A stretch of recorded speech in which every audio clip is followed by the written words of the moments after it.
Okay, welcome everybody. Would you like to go live stream? We are. Oh, right, we're live already. I may put my glasses up and down because they're for distance. So I'm reading, I put them up, and if I look at you, I'll put them down. Okay. Thank you all very much for coming. We'll start off with the basics. If you make sure your phones are to silent, and all questions should be through me or whoever is the chair in a second.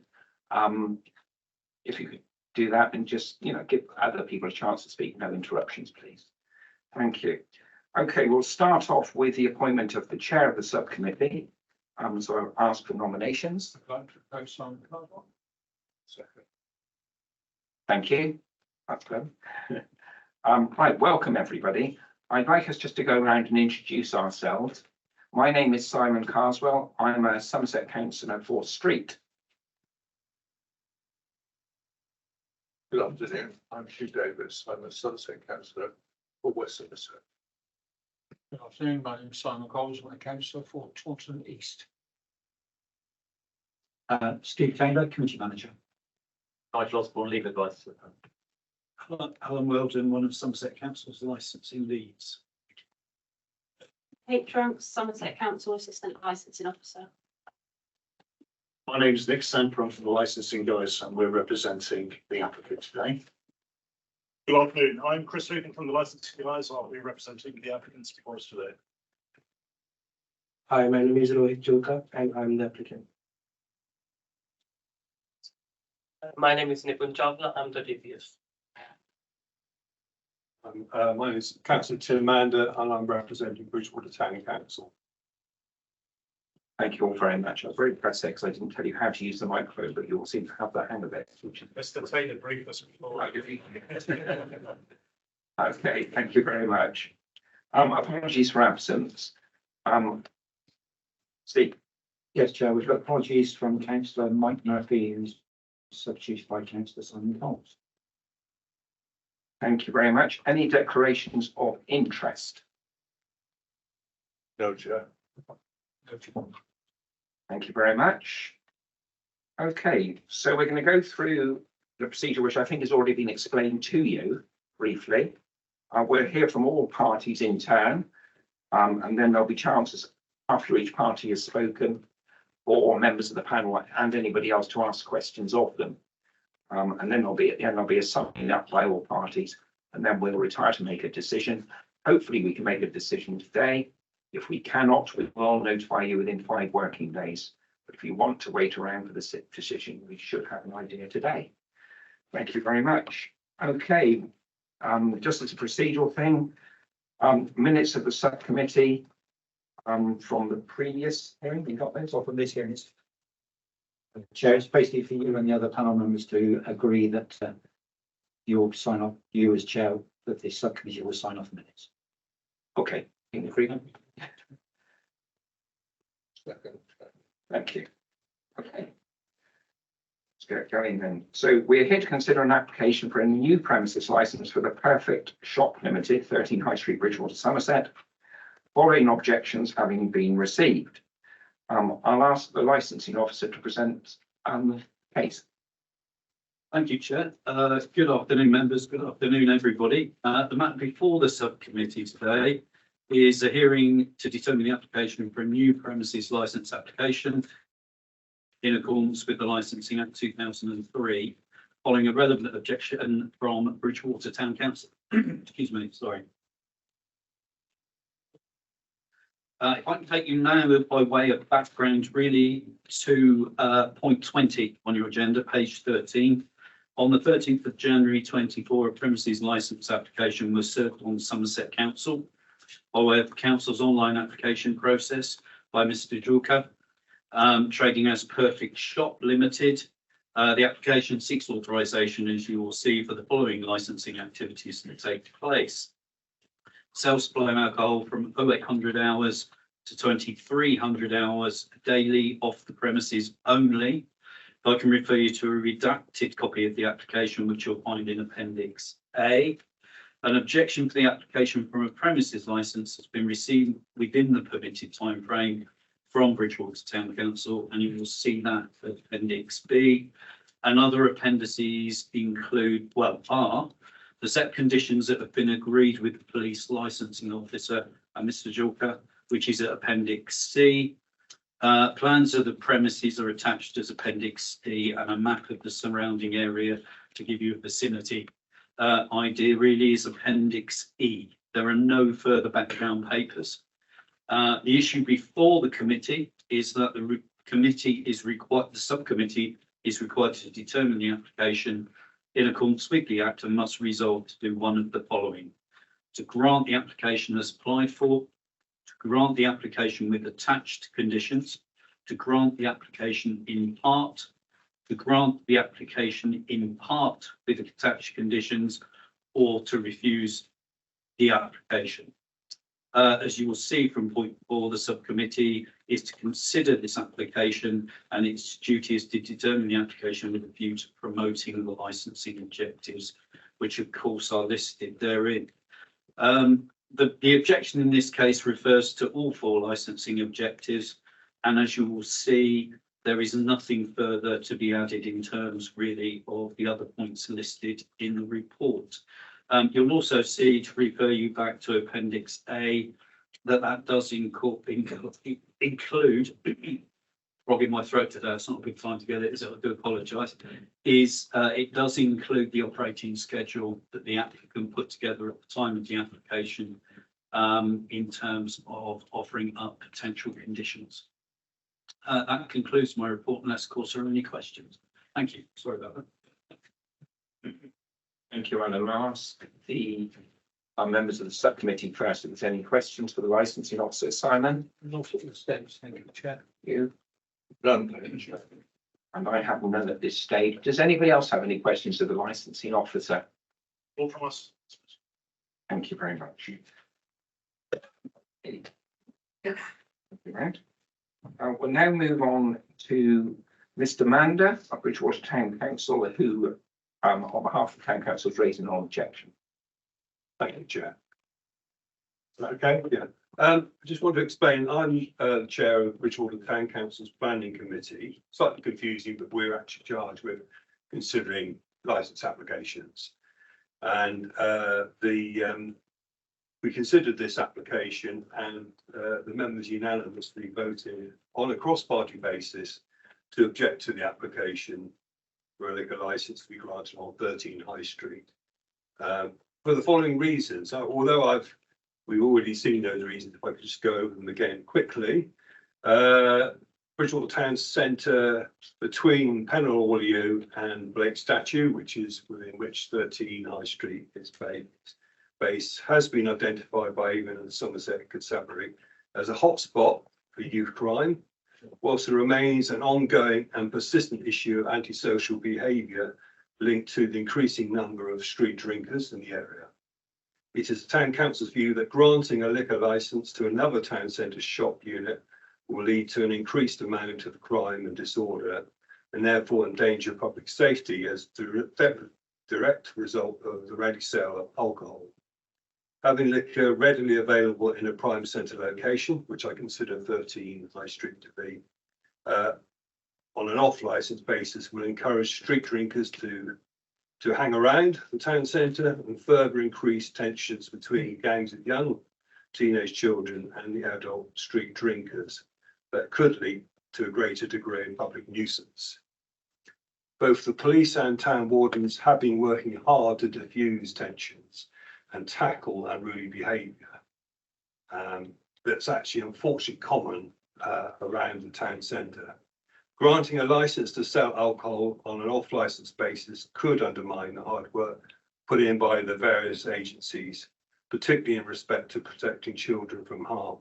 There is an ongoing issue between gangs of young youngsters and street drinkers, and that's a sad reality, unfortunately. And whilst I've spoken to the police, and they've explained that from their perspective, it is very difficult to maintain a total objection, particularly as the current applicants have not got a history of licence breaches.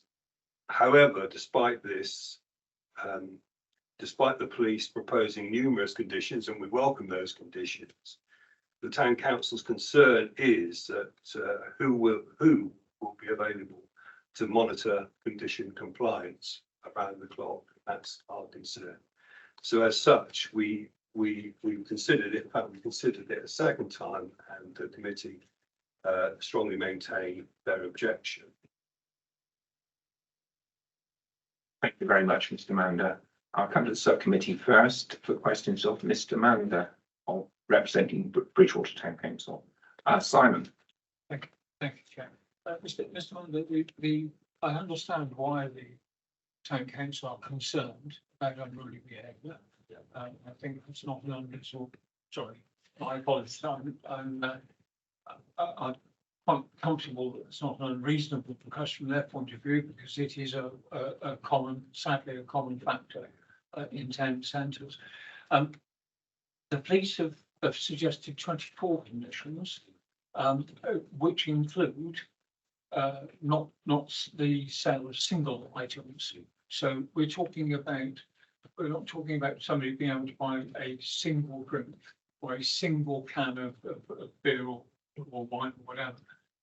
So I wonder what else you think the town council would be looking for in order to try and curtail any potential risk factors for unruly behaviour and street drinking. I assume you're mostly concerned about street drinking during the day, unless you tell me otherwise. Well, I think it's a principal problem during the daylight hours, but they do hang around longer than that.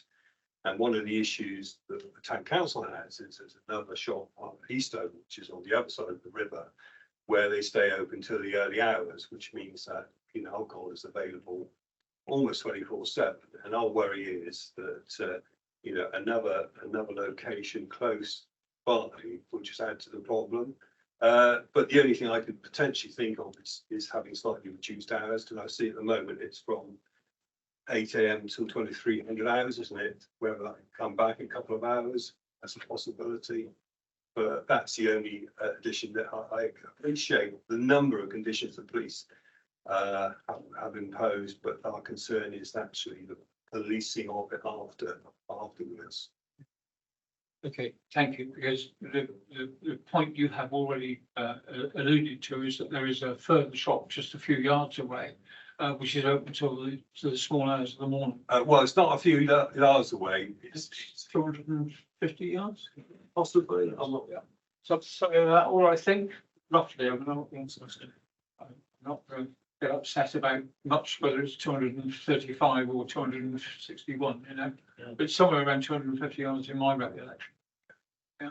And that is open for longer hours. So alcohol is currently available from that other premises for a longer period of time than is being suggested here. Thank you. Thank you. Hugh, have you got any questions? Chair. Good afternoon to you. It's regarding, you're saying it's open long hours. You didn't actually say what time it closed, please. Can you give me that? So you're talking about the other? Yeah. I understand it closes around about 2 or 3 o'clock in the morning, but that's I'm not 100% certain. It's certainly the early hours.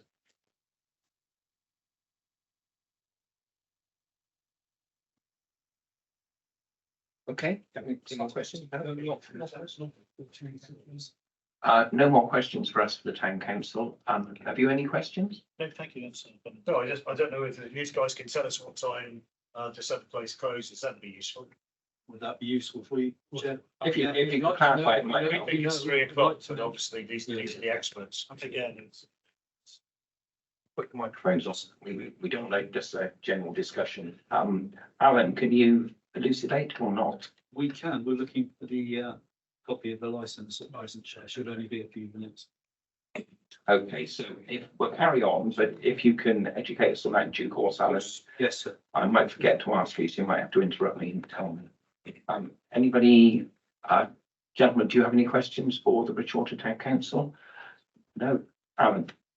Sorry, before you move on, Chair, we have got that. The licensable activity times for said premises are 0800 to 100, 0100 hours, Sunday to Thursday, and 0800 to 0400 hours, Friday and Saturday. That's for sale of alcohol off the premises only. What is that? Is that general store then, or is it? It is a general store, yeah, pretty much. Yeah, with a large selection of alcohol, yeah. Certainly. Thank you very much. Okay, we'll move on now to Miss. Of course you can hear, yeah, sorry. It's to you, please, sir. Yeah. Can you tell me this store then, are they selling single bottles? I believe the conditions, we do have conditions. I think they are in agreement with the police. There is a similar arrangement of marked, I believe, from memory. Yeah, condition 14 on that license states sales of single cans must be marked with an X on the bottom of the container. So they are allowed to sell single cans. It's just they have to mark single cans. We're offering Yes. not to sell single cans at all, so. Yeah, that's correct. Thank you very much. We'll move on now to the applicant, Mr. Julka, supported by Mr. Semper, Mr. Lucan. Do you want to speak, Mr. Julka, first? No, I will pass it to my. That's fine. Okay, gentlemen. Thank you so much. Righto. Good afternoon yet again, everyone. I'm Chris Lucan from the Licensing Guides, and we're here representing the applicants today. The applicant being Perfect Shop Limited, which is a UK PLC represented here in the persons of Rohit Jolka and Nipun Chawla being the DPS. This will be a convenience store with off-license provision. We believe that having a well-equipped, pleasantly designed store actually brings benefits to the local community by way of proximity for groceries, convenience for last-minute shopping, competitive prices, and fresh products. And let's be frank, these most certainly can only add value to the neighbourhood rather than making the area less appealing. The applicant is investing a lot into the layout and design of this shop to ensure that it's being made up to the standards deserved for Bridgwater, and also gives a first-class aspect whilst creating further new employment for local residents.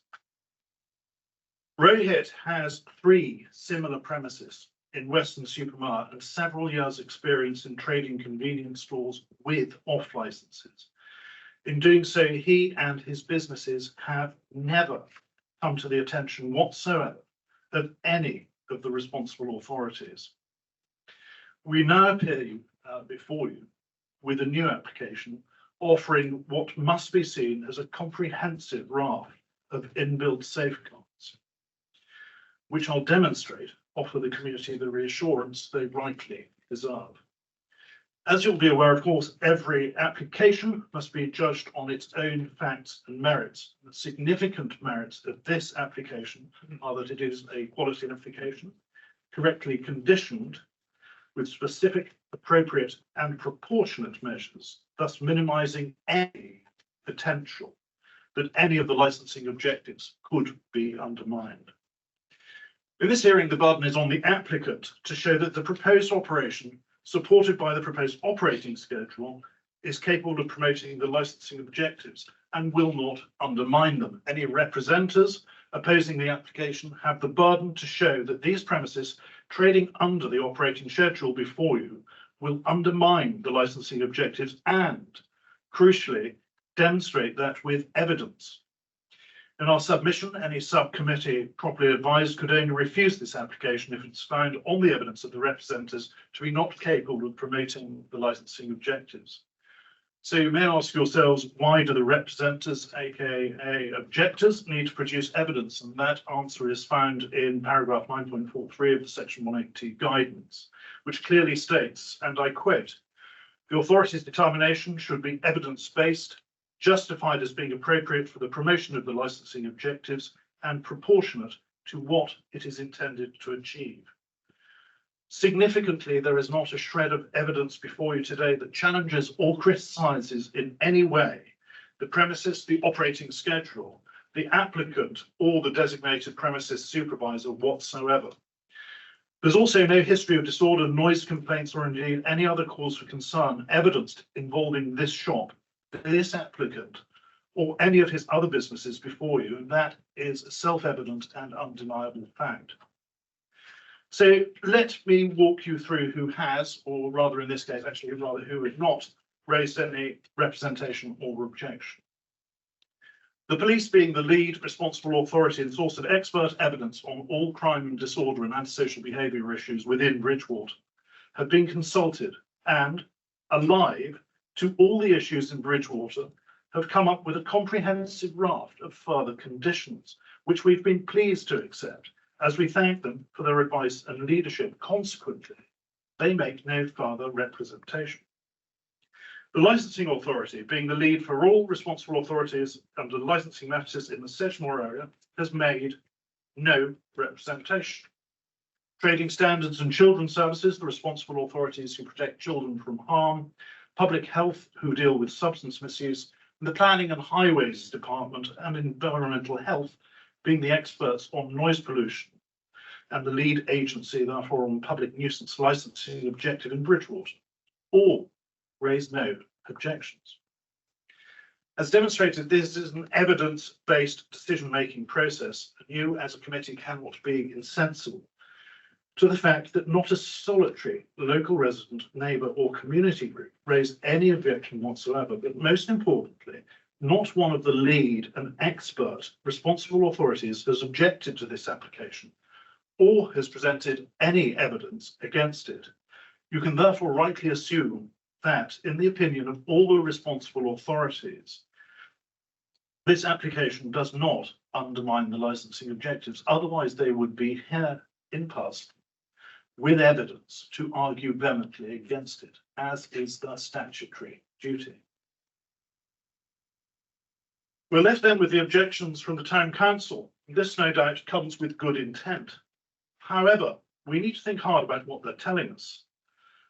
The Bridgwater Town Council states that the centre has been identified, as we've heard, by Avon and Somerset Police as a hotspot for youth crime, whilst there remain an ongoing issue of antisocial behaviour linked to street drinkers.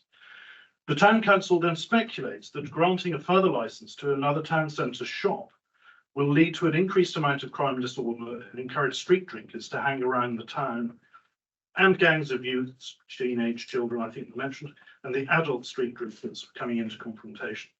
Mention is also made of the good work undertaken by the various agencies, with the suggestion that granting a licence could undermine such work. Okay, breaking that down, my position is that the availability of alcohol does not make crime and disorder or drunkenness worse.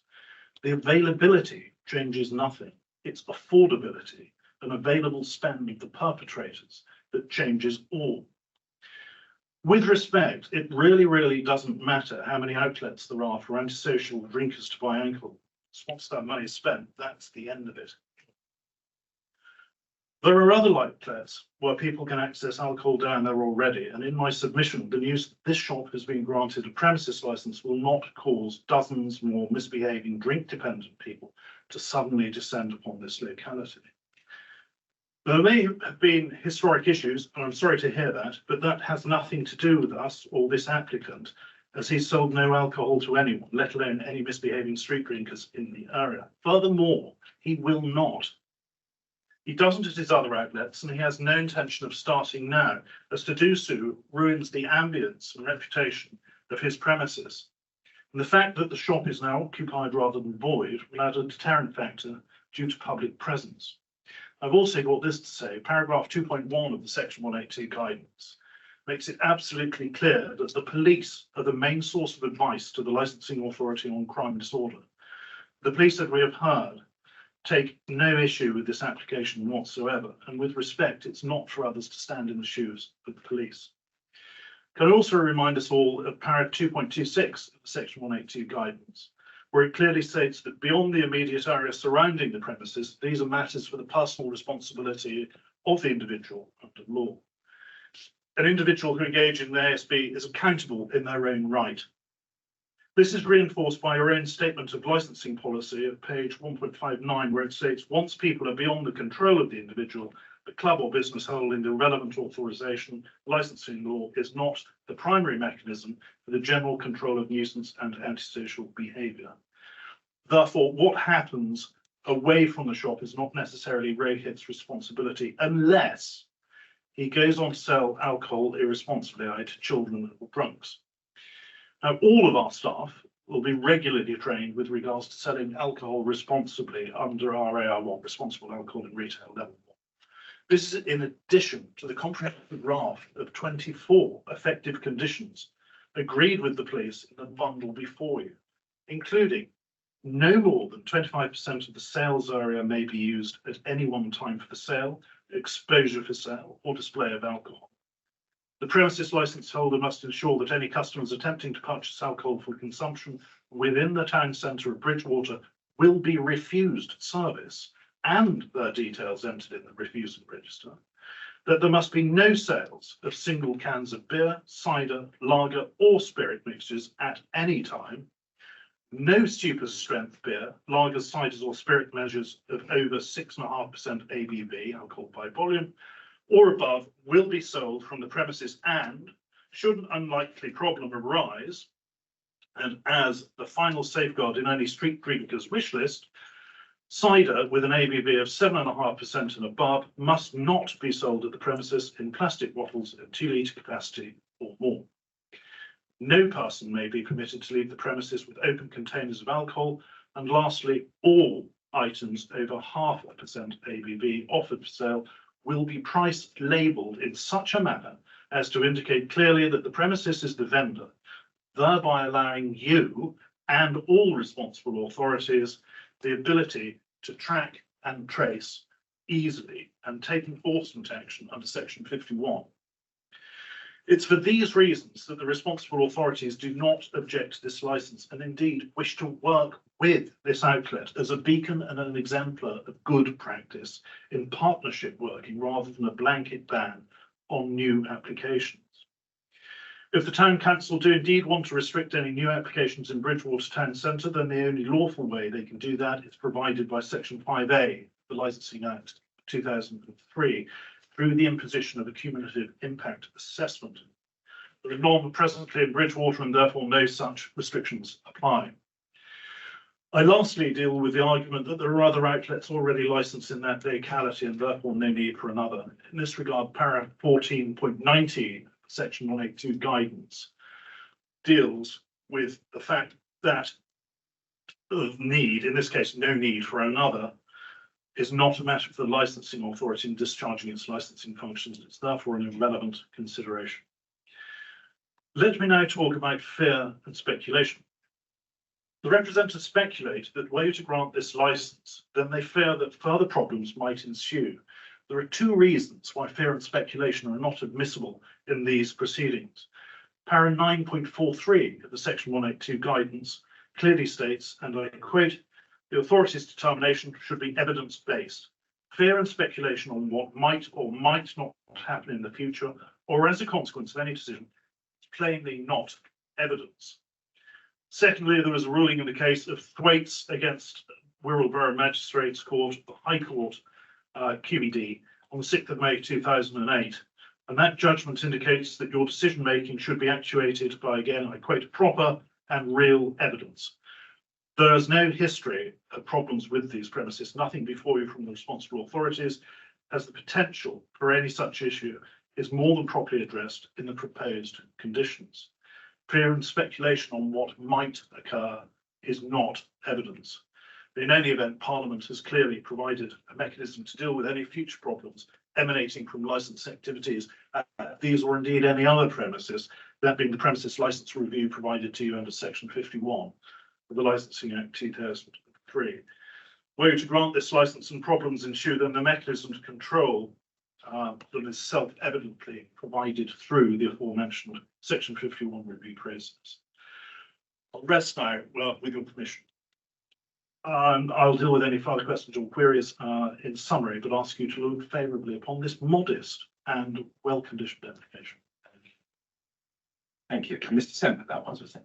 No, Lucan. Mr. Lucan. Thank you, Mr. Lucan. I'm sure our legal officers grateful for his education in the various assessments and that. Sorry, no. Mildly fascinating.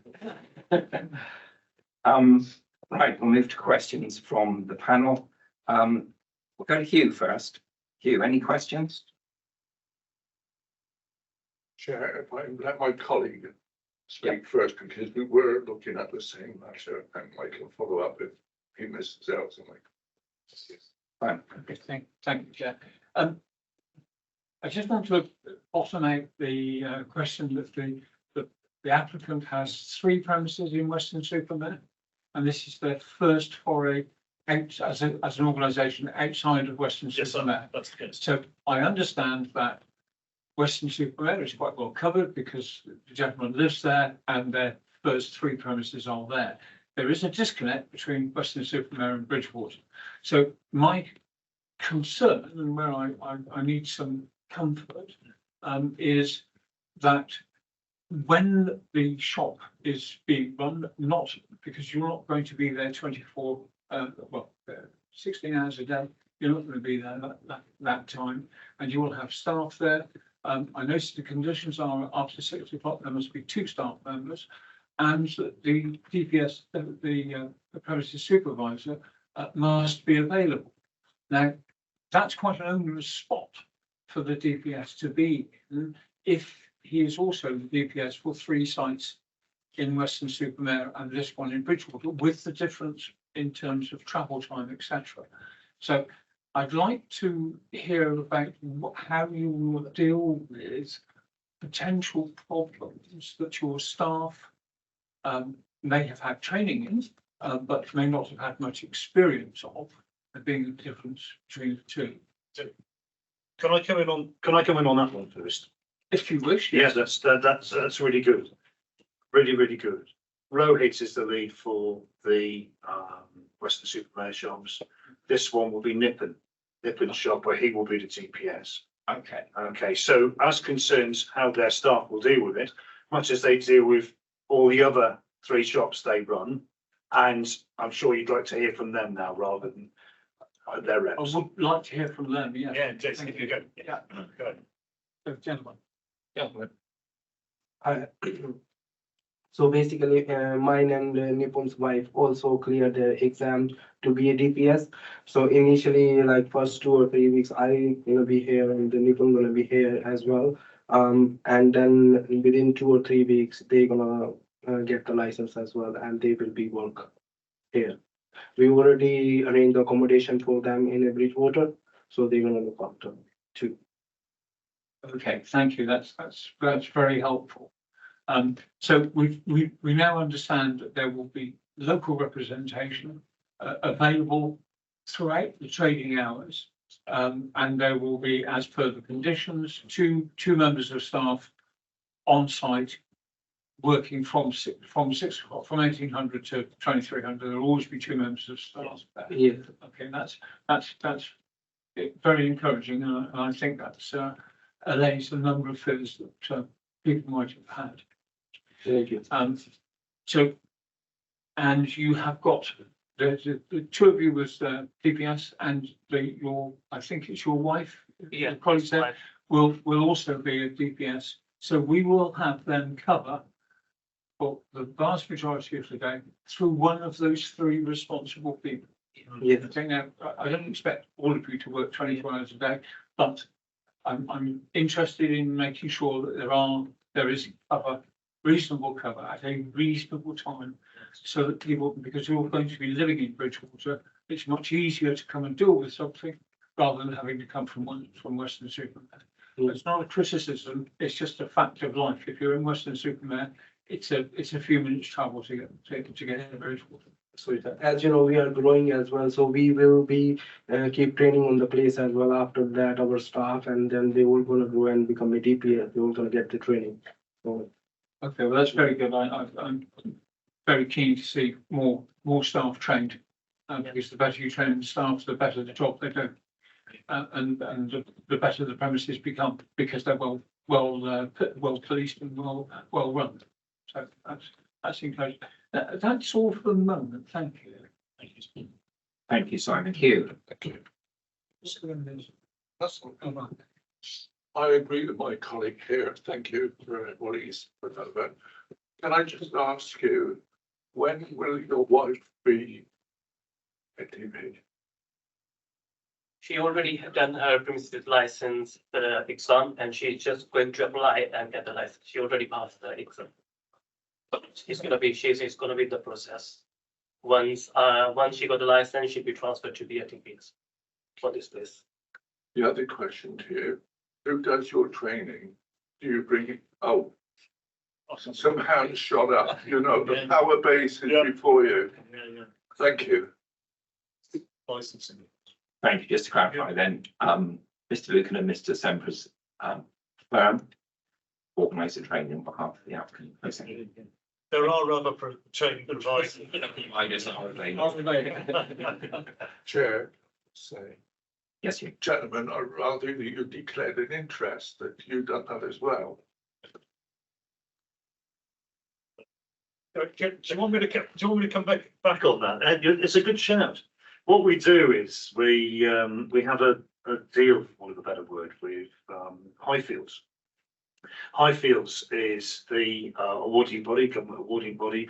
We're a training centre for Highfields. You can study with us in classroom based. I was in Doncaster yesterday where I trained 12 Tamils, lovely people. And then there's also online training. And the responsible alcohol retailing, which is the level 1, which is about challenge 25 in dealing with conflict and all that lot, that can be done online as well. It's pretty cheap, to be honest with you. A lot of this went online after COVID because we couldn't get into classrooms to do the one-to-one trainings. So good shout. Thank you, sir. Thank you, Simon. Yeah, thank you, Chair. It's just a question of timing. I appreciate that your wife has passed her exam. What is the time delay between passing the exam and the issue of a license? Can somebody tell me? Right, okay. What you do, once you've got the qualification, you apply to the area, the council where you live. Now they're in transition between Weston-super-Mare to coming over here. So there'll be a decision of whether they apply to North Somerset or whether they apply to Sedgemoor. Okay, then it's £37 and there's a DBS check that's got to be put in and stuff like that, right to work checks and all the rest. So The query was, what's the timescales? what's the timescale? Are you moving over here? 2 weeks. There we go. And the issue of the license will take about 3 weeks at Sedgemoor. I would have thought. It's pretty So we're looking at a month, 6 weeks between. less, but yes. Okay. I'm just trying to get a feel for the length of time that we'd be looking to place more responsibility on these two gentlemen before there was the possibility of a third suitably qualified individual to take their place within the scheme. Yes. Thank you, Chair. Thank you, Simon. Just so you know, there is no more Sedgemoor District Council. Sorry. No longer exists. Somerset Council, I'm afraid. Yes, just Somerset Council. Hugh, did you want to ask something else? Well, no, it's just an observation, Chair. When the solicitor was given his evidence, you said that you haven't had it from all these different organisations.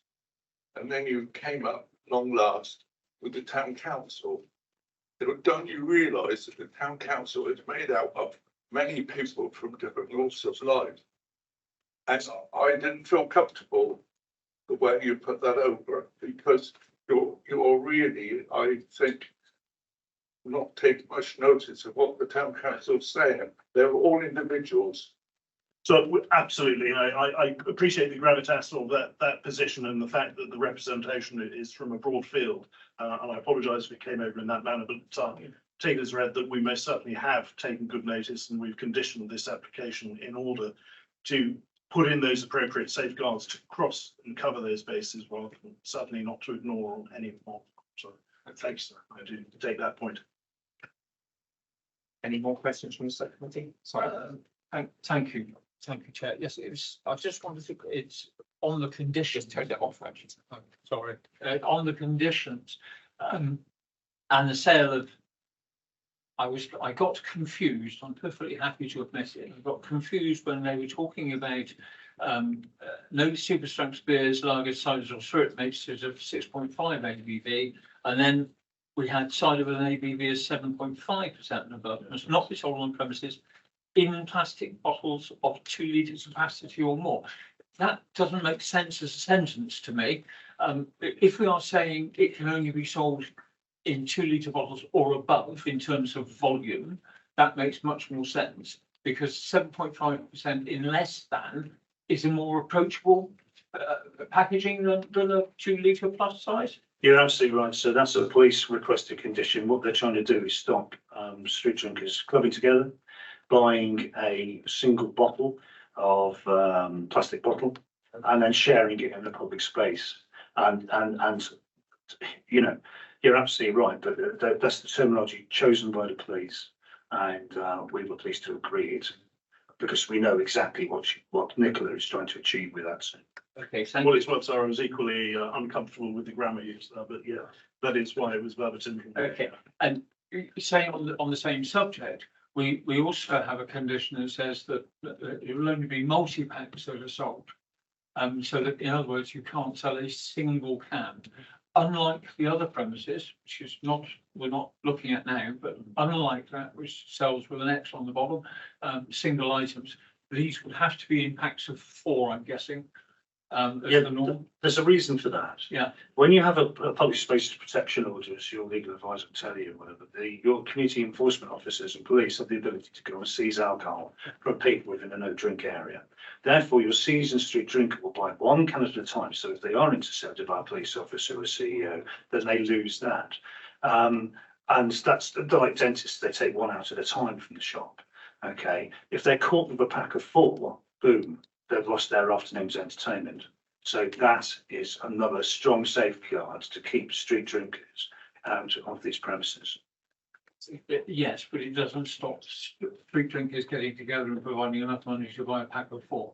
Yeah, But and that brings us back to how they are well controlled by the staff within the shop and the training that they staff members have. Yeah, I'm sorry, I didn't make myself sufficiently clear.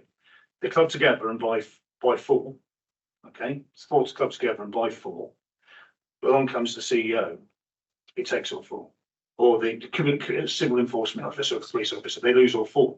And then therefore they've got 4 times the amount of disappointment. So it is a really robust system, but you know, to counter that.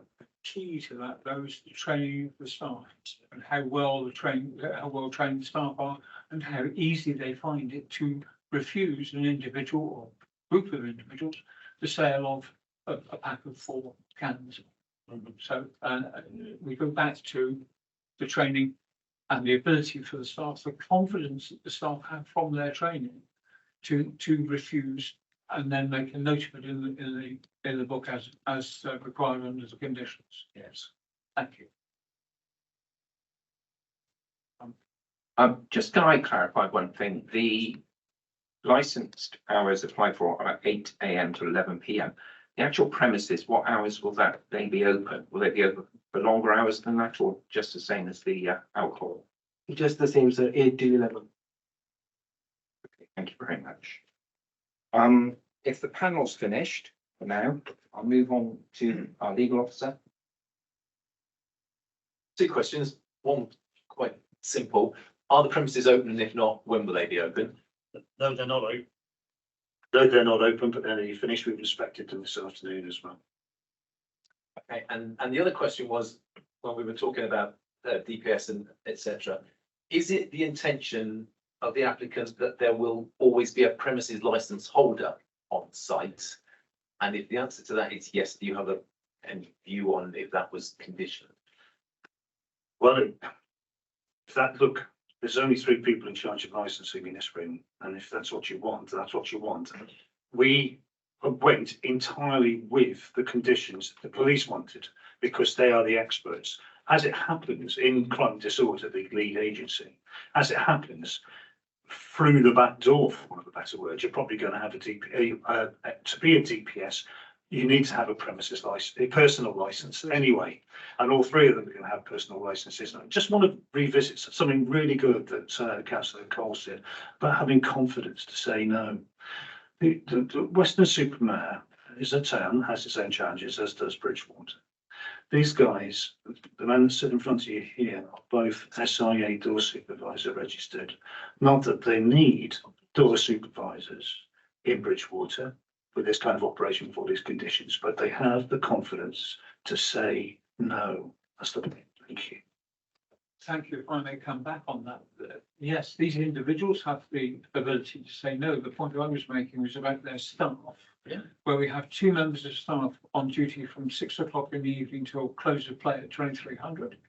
Okay, so I'm looking to be reassured that the staff have the confidence from the training they receive from these gentlemen to be able to refuse a potentially unruly or moderately rude stroke unpleasant individual that wishes to purchase something that the staff feel they should not sell them because of their training. I think you need to hear from these two again. Rohit, can you give the gentleman the reassurances? Yes, sir. As the Bridgewater, as per the condition of the police, we are moving here our most experienced staff member who is working with us from March 2022. He gonna be here like for most of the hours, like 8-9 hours in a day, and plus me and Nipun gonna be here as well. Once our wife gonna take over, they will be look after the Western Superman as we are experienced as well. So we make sure that we will implement all the conditions and make sure everything goes as per the plan of the police. Okay, so you plan, if I understand you correctly, you plan to be there on the premises for most of the trading hours in the initial stages. How soon do you envisage that you will be able to leave it to your colleague's wife on a more day-to-day basis? Are we talking about a couple of months? Are we talking about 6 months? Are we talking about the first year? Or are we talking about a fortnight? As long as there will be, once we get used to with the place and then everything goes normal and smooth, it can take 2 months, 3 months, 6 months, and I will be here. Okay, thank you for that. No. Thank you. Good. Alan, did you have a question? I did have, but it was covered by the panel, sir. So, Good, that's as it should be. Thank you. Mr. Mander, do you have any questions of the applicant? Sorry, just a couple of points, and I'm very grateful for what Councillor Hugh Davis said, because obviously there are many residents who look to the town council to represent their views. They don't go to anybody else, they come to the town council. My ward covers Westover, which includes the town council. I've had many people approach me very concerned about this application. It may be that unfortunately their concern is not, it doesn't sustain legally, but there is concern to feel that yet another off license will just contribute to the ongoing antisocial behaviour that people experience in the town centre on a daily basis.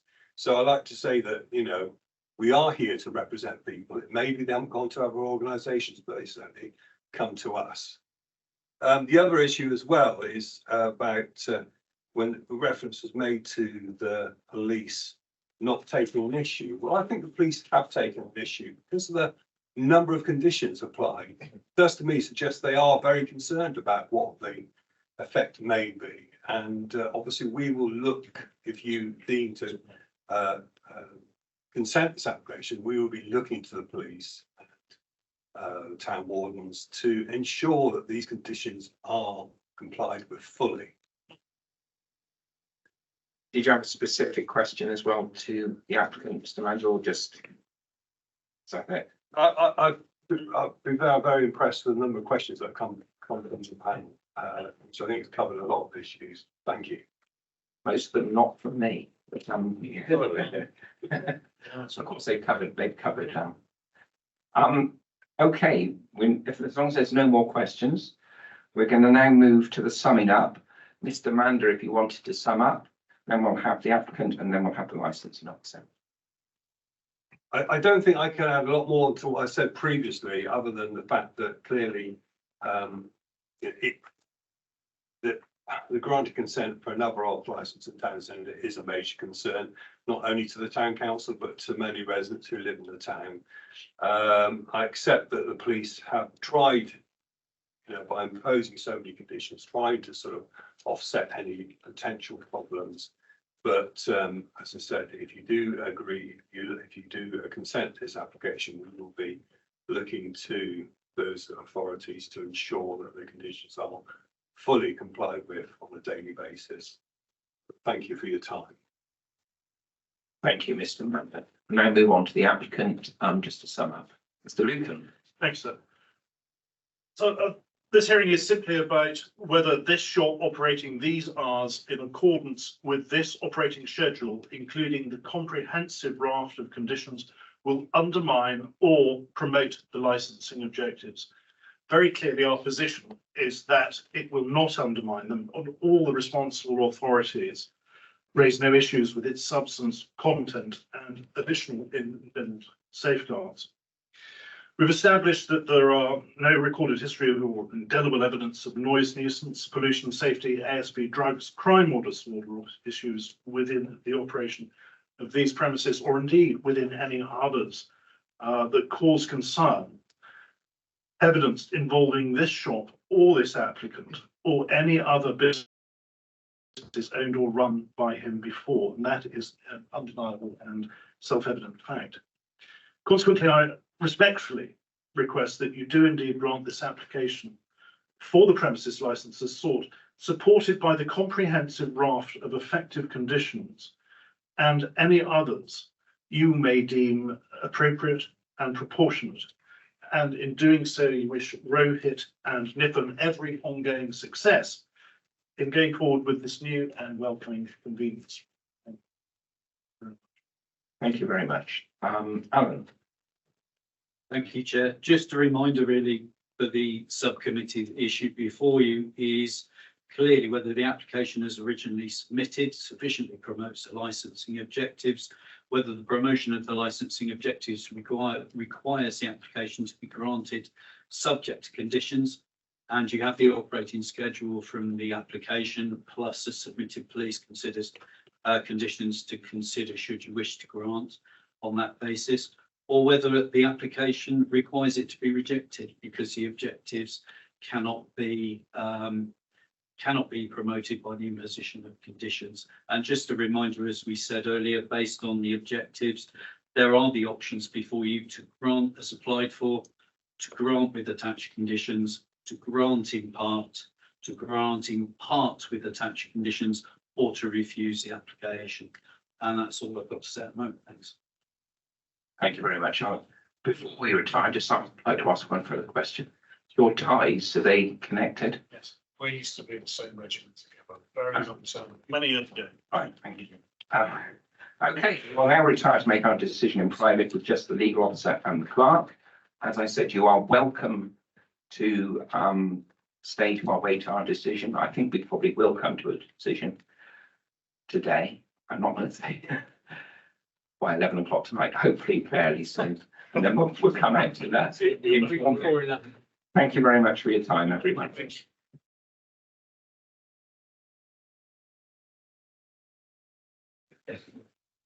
Right. Thank you all for attending and thank you for waiting.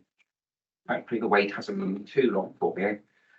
Okay, I'll get straight to the decision. And Mr. Manda hasn't returned. No, it's still here. Okay. The decision. The subcommittee recognises that this is a well-prepared application with a comprehensive operating schedule and additional conditions have been agreed with the police. The application as submitted is for the sale of alcohol mirroring the opening hours of the premises. The applicant is already successfully trading from 3 premises in Weston-super-Mare without cause for concern.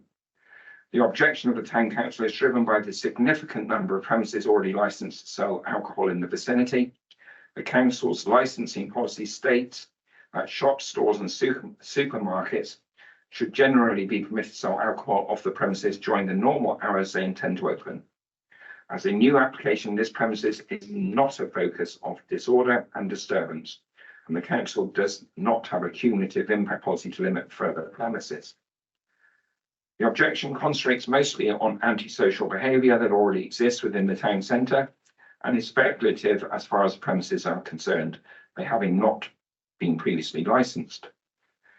The application is for a convenience store, and whilst the Town Council is concerned that an additional outlet selling alcohol may lead to an increased amount of crime and disorder within the town centre, it does not follow that this will be the case or that this premises will be the cause.